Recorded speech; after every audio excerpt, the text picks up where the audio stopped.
Welcome to the Profitable Painter Podcast, the show where painting contractors learn how to boost profits, cut taxes, and build a business that works for them. I'm your host, Daniel Honan, CPA, former painting business owner, and your guide to mastering the numbers that drive success. So let's dive in and make your business more profitable, one episode at a time. Super excited today to speak with Cui from Paramo Painting out of Texas. Super excited. How's it going, Cui? Pretty good, man. Very excited to be here with you. Thank you for the opportunity. Absolutely. Glad to talk, man. I feel like I see you like so much at the different events. We were just on San Antonio. Well, I was just in San Antonio. You're always in that area, but Yeah. um and we were at the PCA Espanol event. So it's cool to jump on a podcast with you. Thank you, man. Yeah, my backyard was hosting all those nice events. Hope everybody get something good to apply in their company. So Yes, sir. Yeah, it's definitely I know a lot of folks feel like is drinking out of a fire hose going to like a PCA event because there's so much good information. It's almost hard to know where to start because there's so many things to improve, so many things to implement, and it's just kind of overload for a few days trying to figure out, okay, what do I start with? yeah, especially if you're going like not knowing what to expect. I think sometimes when you're used to this event, now you have a goal. Today I'm going after this and so forth. Yes, sir. Well, for folks that don't know you, and I know you're pretty well known in the industry because you're always at the events and supporting the PCA. But for those that don't know you, could you let folks know how did you get started in the painting industry and what have been some major milestones along the way? Well, my name is Cui Paramo. I'm the founder of Paramo Painting, located here in San Antonio, Texas. And how we started the business, I think like everybody, like you want to be a rocket science, you aim for that since you're 5 years old. No, I mean like everybody, you're here for a need, we need to provide to our families, to ourselves. So, and then we decide to start doing it on our own. And and I just realized that it's not easy. So that's why I started going to this kind of events. So like to find people like-minded, dealing with the same problems that I do. Probably they fix their problems already, so I can learn from them or try to help. In this case, people doing dealing with what I was dealing with. So milestones, it's I want to say I have friendship with a lot of people. I have like I can tell you good friendship, good I've been now I have the opportunity to have others, which I didn't know it's something that I really like to do. And of course, I have my company to be more I don't know if we should use the word successful, but let's be to have a company not to be a headache, like learning how to do processes, learning how to if if you really have a profitable company or not, you know. So I think that's the main thing, to know where you're stepping on. Yeah, absolutely. And so how long have you been in the industry at this point? The industry as a painter, I mean, like almost 20 years, but uh, being on this side of the field, it's been almost like seven years. Okay, Yeah. so 20 years overall, 14 or t six, or I'm sorry, yeah, like 13 or 14 as a painter and then seven or Yes. so as a business owner. Yes, sir. Okay, awesome.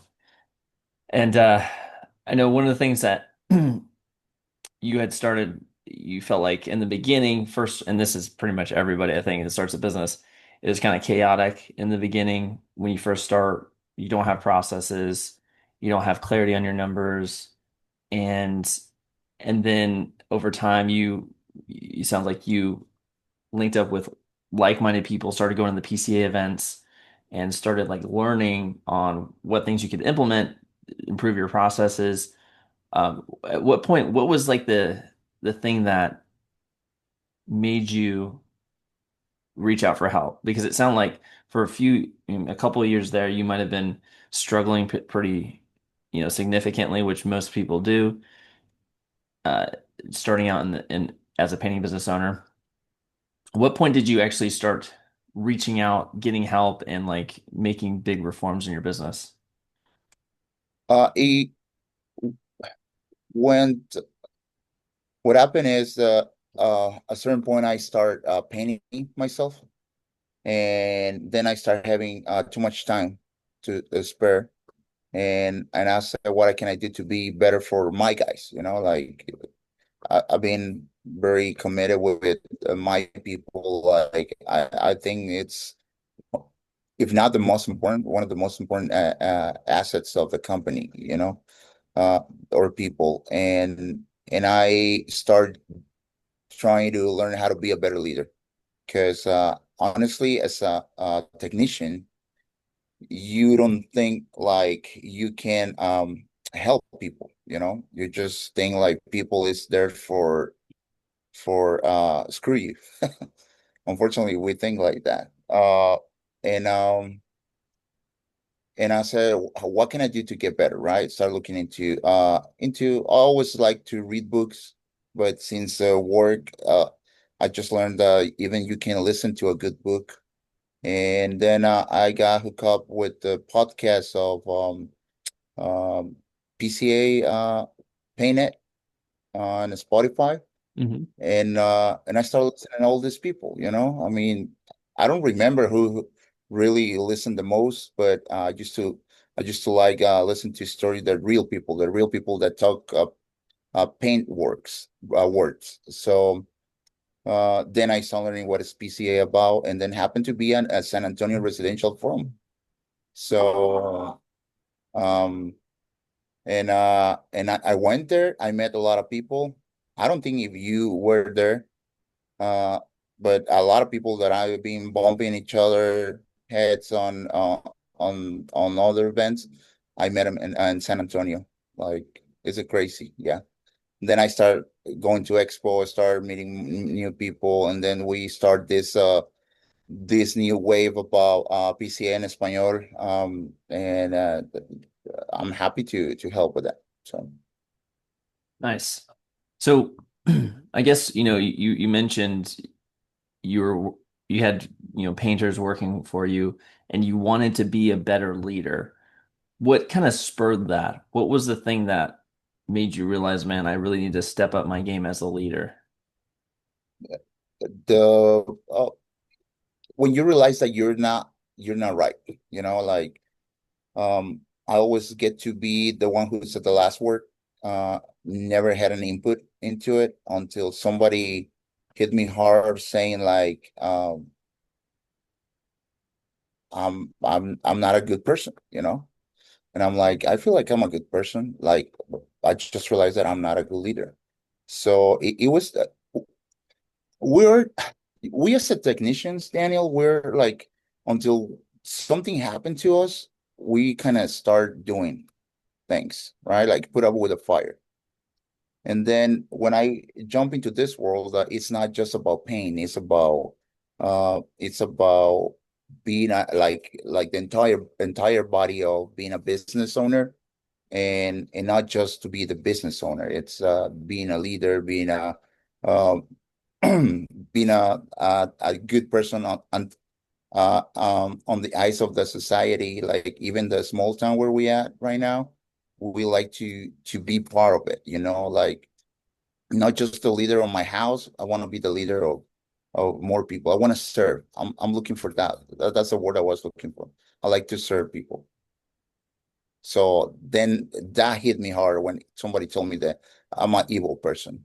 So I started Gotcha. doing something about it. Yeah, So you got some harsh words and you basically dedicated to serving your team and instead of just being focused on like putting out fires and trying to do things yourself, like try to serve your team, set them up for success and be more of a leader. Is that how you approach leadership, is more of like a servant role?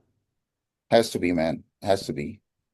Yeah, you cannot just come and tell somebody, well, if you're in the army, I don't know if you serve, but you have to do what you've been told to do, and probably I'm wrong saying it, but I'd rather have people happy working. It's the numbers don't lie about and that matter, when you have somebody comfortable coming to work, instead of saying like, oh my goodness, I have to go to work, like, because also that happened to me. I mean, one time, like I said, being a bad leader, I have a person working on my company, the main guy was afraid to fire him. But I was feeling comfortable going to the job site in my own company. So that's why another thing that sparked, like, what can I do to avoid all that, and I have to say it. Yeah, you have to serve, to be a good leader, I think. Hmm. That makes sense. Did you say you were in the military? No, no, no, no, no. Oh, I okay. I think I mean, you have to do something that they told you to. So not Gotcha. in not in uh not in a painting company. You know what I'm saying? Okay, gotcha. Okay. I was about to say it's like because I was in the military, so I was like, oh, okay. Because that is kind of the approach in the military is like when I served, um, that was kind of the mentality as leaders in the military that you kind of served your team or your platoon or your company, whatever. Because they're the ones on the front line, they're doing the hard work, and as a leader, you have to make sure that they have the logistics, right? They have the bullets and the beans and the rice and they have the food and the ammo and they're also the training that they need. And it's your job as a leader to kind of make sure that they're set up with all those things that they need so that they're successful in the battlefield. And so I think what you said makes sense, where as a leader, it's really about being a servant to your team to make sure they get all the things that they need to be successful. So, like you said, training, make sure that they have the right tools, make sure they have the work order, right? The clear instructions on that work order so that they know what the expectations are, what they need to do, that they have a good handoff, from sales to production management, all those things so that they can do their job and be successful at it. Uh, is that something, would you agree? Yeah, man, 100%. Yeah. So what things changed in the way you behaved or how you did things in your company when you made that mindset change from being just on paper, like in charge of the company, to trying to be more of a servant leader? Well, the here's the thing. Back then, there's no job costing, there's no um work orders, there's nothing. It's just, this is the house, this is what we're gonna do, and that's it. Get it done, right? Because you're a painter, you know what to do. So then I started getting deep into, okay, what is job costing?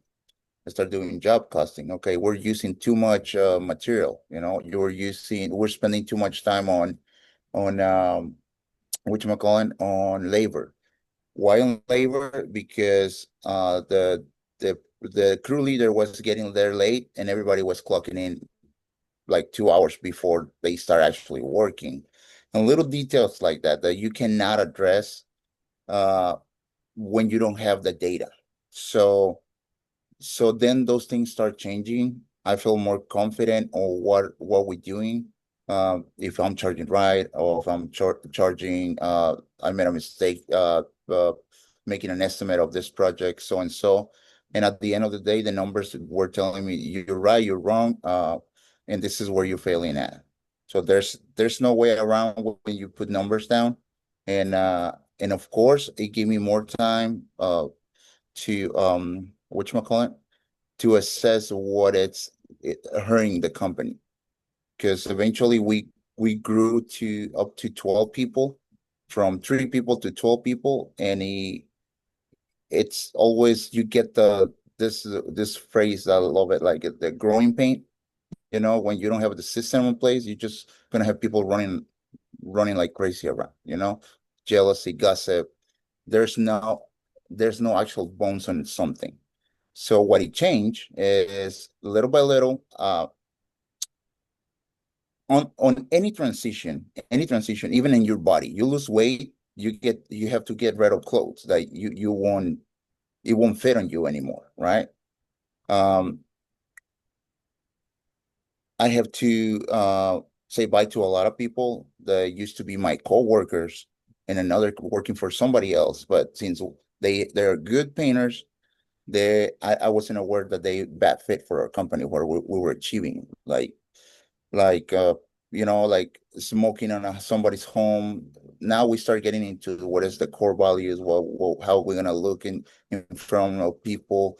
We're gonna be wearing a uniform, or at least a t-shirt that's gonna represent the company. So that changed in a good way. Okay, in a good way. I'm not saying that that happened and everything is now on wheels, right?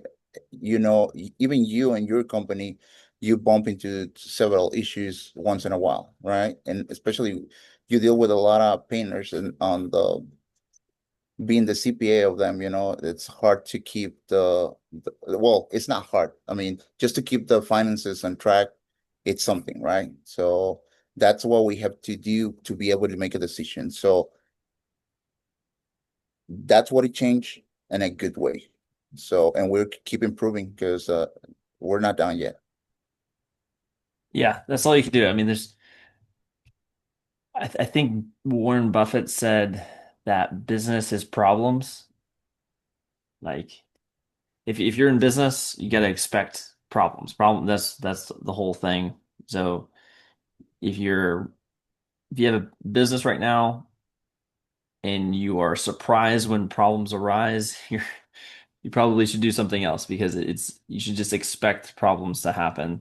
If there were no problems, then people wouldn't hire you because that's the whole reason why they're hiring you because they have a problem. So you gotta be ready and expecting problems every day. So yeah, I totally get it. And yeah, for sure, we're always facing different problems and solving them is our job. And that's the only thing you can do is uh, be open to problems. And I think it was actually Jeff Bezos, um, and in one of his biographies, there's a one of the people that he worked with said that whenever Jeff Bezos would find a problem, when someone would bring him a problem, he actually got excited. He's like excited about that problem because he felt it was like an opportunity to improve the business and, you know, make it more valuable or make it more profitable.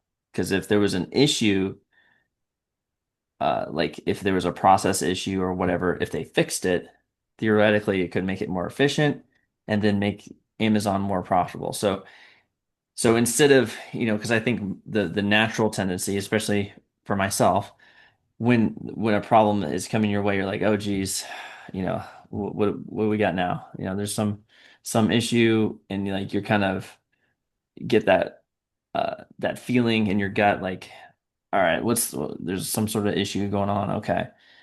But he actually had the complete 180 feeling. He actually got excited. Okay, cool. We have a problem. We can figure this out. Once we solve it, then it's going to make the business more valuable or more profitable or something. So I think, it's kind of a mindset shift, and it's also true. Like if you can, the more problems you solve in your business, especially related to processes and people, it's going to make the business better, and a better business for the owner is going to be good. It's going to be more profitable, more efficient, and so it's all good when you're solving those problems. Yeah, for sure, man. 100% agree. Yeah. So what have been the biggest change? You said you grew from basically having 3 people in the team to 12 people in the team. What were some of the biggest growing pains or challenges from to go from 3 to 12? Yeah, delegation, man. I mean, like I said, still with the technician mindset, delegation, and also being the owner or the founder of this small business. It's whatchamacallit? It's painful to it's not painful. It's hard to give away your baby, right? Somebody else to take care of your baby, Hmm. especially a uh, for example, a customer that I've been having a customers for since I started my business. They calling me back, and they create this vicious attachment to me. Like if I'm not there, they're gonna look for somebody else, you know. And then I have this in the back of my head, so I need to delegate, and it is a little bit of a headache when you have somebody else to do and going to do an estimate if this person gonna do it right or not. What else? The financials, that's the first thing I want to get rid of it. That's why we have somebody help us with that. So I think delegation, it's something that I want to say probably because I know a lot of people in the industry that they're never been painters, and it's easy for them just to tell somebody what to do, right? You're gonna do sales, you're gonna do admin, you're gonna do project managing, you want to be in charge of the production, and it's less painful to delegate for them. And I don't know if you have a number on the statistics, but the probably those are the people who's doing better quicker than a technician with a brush on the hand, you know. Mhm. So um that's one of the things that it's been harsh. It's not a problem now, because I believe I'm a true believer of when you hire somebody after you do the proper homework, when you ask the right questions, where you've been working at, are you been managing projects, so and so, and this isn't a project manager uh point. The and then you start with the trust over here. I mean, I give people trust right away high because instead of micromanaging with the trust on the very low end, because at the end of the day, trust is hard to keep, you know. And if I want to trust somebody, I want to close my eyes and this is your responsibilities. Here's the roadmap. Because also I cannot just tell them, hey, you're gonna do this and you figure it out, right? Because I used to do that, Daniel, a lot. With my first project manager, it was like, hey, go to do this, and okay, what colors go where? Like, ask the client, like it was like that bad. So now we're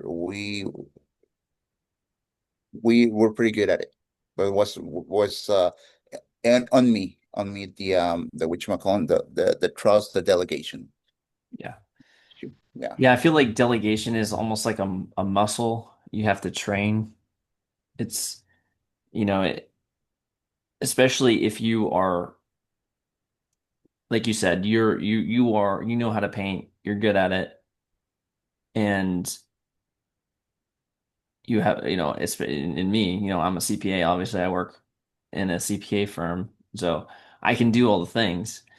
So the tendency is to, well, I can just do this really quick, just take care of it instead of working my team, delegating it to my team, having them do it, having them have the reps on it, get more confident with it, and be able to take it over for the future. So it's almost like a um, kind of a crutch almost for you as the craftsman to jump in, or you have the skill, jump in, and it's kind of a short-term fix. Like you're in the short term, it might be better, like because you got it done right then and there really quick.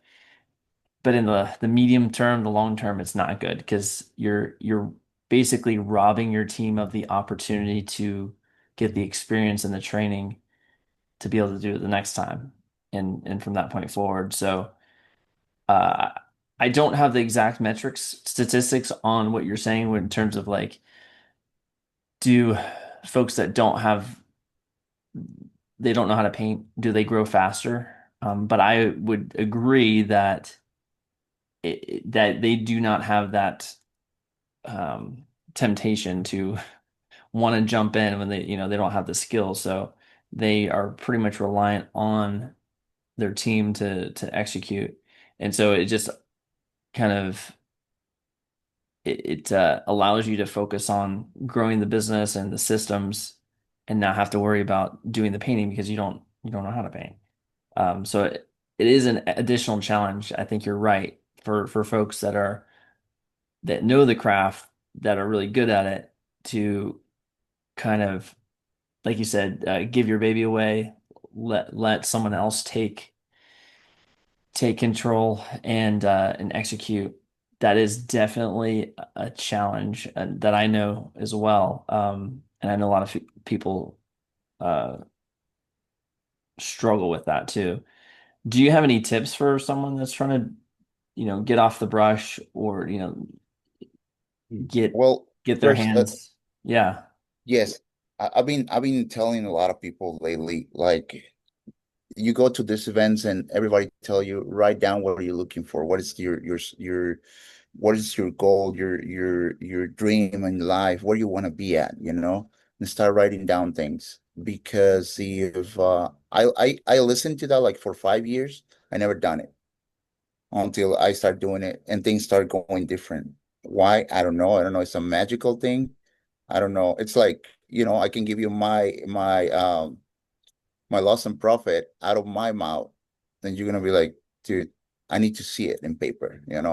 So the first figure out what you want, because there's a lot of people who are doing great just being a solo painter or when a helper, and you add talk to them and they sound so happy that I mean that's the main thing. Looking for happiness or looking for stability, looking for something that you really want to enjoy, and they recognize that they're not pretty good managing people. That's it. And I just noticed, to me, if I don't have people working with me, uh I can do okay, but I'm a people person. You ever heard about the personality assessments and all that? I'm an I, so I tend to be, I want to be surrounded by people, and I like to help people. I like to bless people, and I like to do the right thing for people. So I can tell you, if you're okay being by yourself, good, keep doing it. Just look for happiness. If you really want to grow your company, you need to start educating yourself, because you cannot just start doing things out of will, so you need to educate yourself. You need to how to manage people, how to manage your finances, how to manage your productions, how to manage your clients, how are you going to bring more clients, how are you going to take care of your existing clients, so that's not just like, I want to be a painter, I'm gonna be rich, I just want to uh not clock in, clock out. I want to just have freedom, because those are things that nobody tell you, the problem. So if you're a problem solver, you're more than welcome to start growing your company. But yes, if you don't learn how to delegate, you just start like calming down your feelings. Nick Slavik managed that a lot. The feelings plus data, right? So you guys um have to learn how to educate yourself, because I have a lot of friends that never grab a book in their lives, and now we talk about books, right? Why? Because they have to have the perspective of different people who's been doing this for over time. So Yeah. that's it.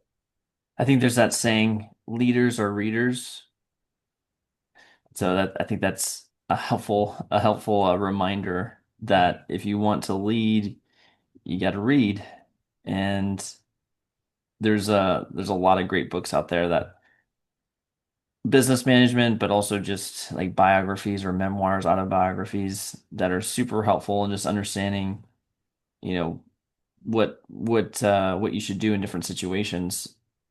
And I know for me, biographies and autobiographies are really helpful because Mhm. it's especially the more the successful business entrepreneurs, but even not quite entrepreneurs like, for example, Arnold Schwarzenegger.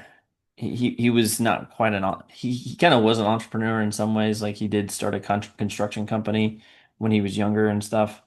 But just his mentality on how he handles things really, how big goals he set for himself. He wasn't afraid of setting big goals.